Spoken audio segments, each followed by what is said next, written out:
What's up, everyone? Buying your first home is pretty freaking exciting, am I right? But it can also feel kind of overwhelming trying to figure it all out. Well, as a real estate agent who's helped many first-time home buyers, I want to make sure you avoid some big mistakes that I've seen others make. First things first, get pre-approved for a mortgage. This lets you know your budget from the start. Do your research on down payment assistance programs too. You may qualify for help you didn't even know about. Oh, and don't skip the home inspection thinking you're going to save some bucks.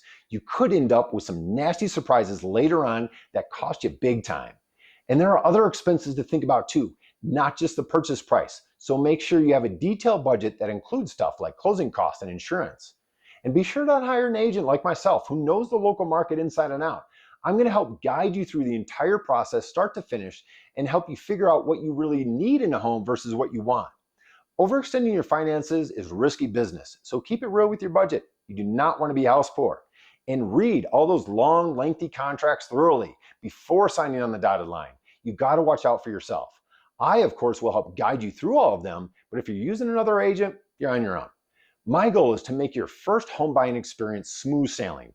I want to help make your homeownership dreams happen, but you will not be happy if the purchase process is a nightmare. I wrote more details on first-time homebuyer mistakes in a recent blog post, so make sure to swing by my website and check out my blog to get more information on first-timer mistakes and tips. Then let's connect so I can help you tackle this journey with total confidence.